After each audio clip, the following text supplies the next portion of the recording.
Look at the handle by Fulwiley. Oh, look at the pass. Oh, look at that play. Off to Fulwiley, back into the game. Oh, my goodness. To pow for them. Not timid. Watkins comes away. Here's Fulwiley. Fakes the pass.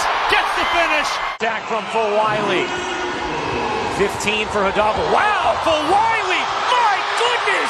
A show-stopping highlight. Oh, look at the handle.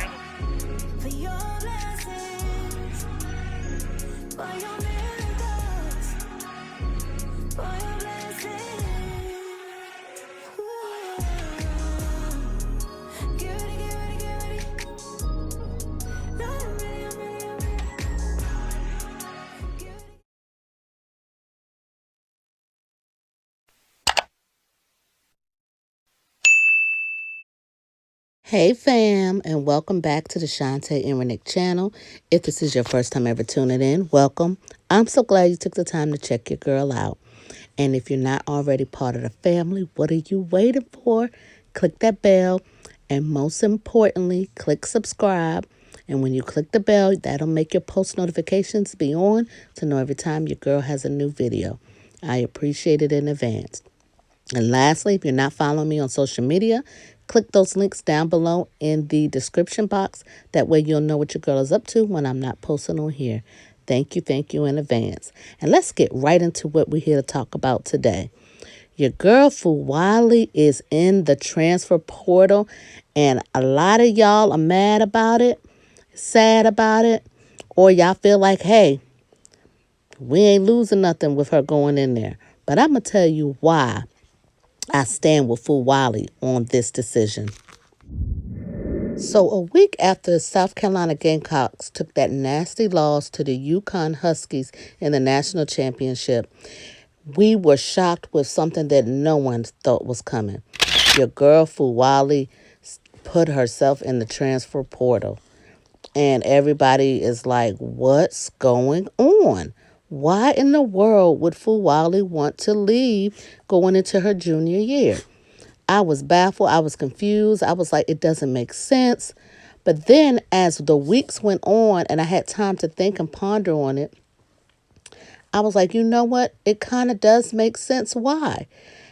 When you think about it, Fulwiley is a type of special player that it takes a very special coach to coach and like guide her the right way to still allow her to be her, but then also rail it back at certain times. And if you don't have that type of coach that can help with that, you can feel not appreciated. And I think that's what's happening here with Fulwiley. Dawn Staley, we all know, is a legendary coach, but Dawn Staley has a lot of powerhouse players on her team. She has a lot of McDonald Americans, a lot of Gatorade Players of the Years, a lot of #1 players of the year that come to her program. So she has a lot on her plate, more than the average person who may not get as many top picks all the time. So they can cater to certain players more than others. Not meaning that you just like treat everybody else, like they're nothing, because that's not the case. But when you have a dime, you're going to treat them as that dime. Prime example, you see the way Gino gets so emotional about Paige Bucher because Paige Bucher was a special player. And we all know why. If you don't get it, then you just don't understand basketball. I don't got time to explain that to you. The more of what I'm saying is Fulwiley is the type of player that probably most of her life, she's been that great star player. She's gotten great treatment.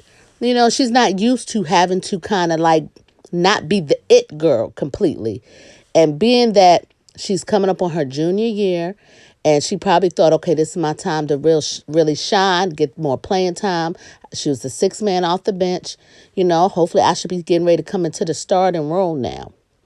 I think Fulwiley is feeling like that may not happen for her, or she may feel like she's still not going to be considered a main focus because right before she announced her transfer portal, we found out that the player coming from Florida State, Tanaya Latson, is transferring to South Carolina.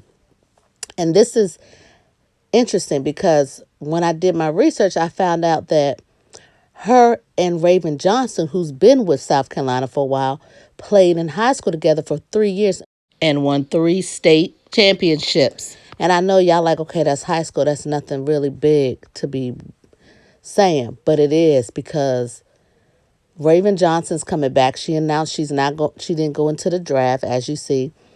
So having her come back and then Raven make a statement like she's the missing piece that we've been needing, this makes it more exciting. I think Fulwiley feels like, once again, I'm kind of getting pushed to the back burner again and not being made as somebody that feels it's going to be more of a priority this season coming up. I could be wrong, but this is just my opinion. I feel like with Fulwiley, she feels like, let me go somewhere where I am appreciated but not just tolerated. And I think her leaving and going to a program that doesn't have as many top pick stars is probably better for her. Now, me personally, I want to see her stay in the SEC to make it interesting in this upcoming season. I want to see her go to LSU. So when I heard that they said she was going to LSU, I was excited. But then you find out that that's not true. She trumped that and let us know that y'all are getting false information. I ain't went to visit no school. But I'm saying, for Wiley, I think LSU's a good pick to go play with Flage and Michaela. I think LSU needs somebody like Fulwiley. I think she'll be appreciated there. I think Kim will do anything she can to make her feel appreciated. And yeah, I think it'll be great media push too when they play Don Staley and them. You know, everybody's just not meant to be under the Gamecock organization.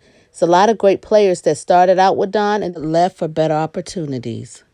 Look at Sanaya Rivers. So this is why I feel that Fulwiley probably wanted to leave. And I could be completely wrong. This is just me, again, giving my opinion.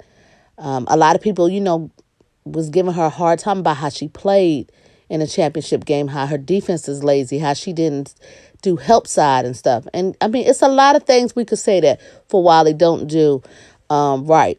But it's a lot of things also I could say other players on Gamecocks didn't do right. And Fulwiley, I've always felt like was treated a little more harshly than the others. I'm not going to get into it because that's for a whole nother video. But I do feel like Fulwiley's game is special and exciting to see, and her sitting on the bench is not the solution with a talent like hers. Now, if her attitude is bad, then that's a different story. But I think Fulwiley loves the game and respects the game so much that I think, like I said, with the right coaching, the right person to help her, she will be fine and great. And I think her leaving Don Staley is great. Don Staley is very old-fashioned. Her coaching methods, it worked. Like I said, she's a Hall of Famer. I don't take it from her. But her style of coaching is not for everybody. And that's all I'm going to say. Y'all leave it down in the comments telling me your thoughts and opinion. And I'll see y'all next video. Bye. Lastly, y'all, another reason why I think LSU would be a great fit for Fulwiley is because Kim Mulkey lost big players this past season ending. Yeah, I know Anissa Morrow, she went to the draft. And then we had 2 key players that decided to go into the transfer portal. We have Samaya Smith and Poe. They both are leaving LSU.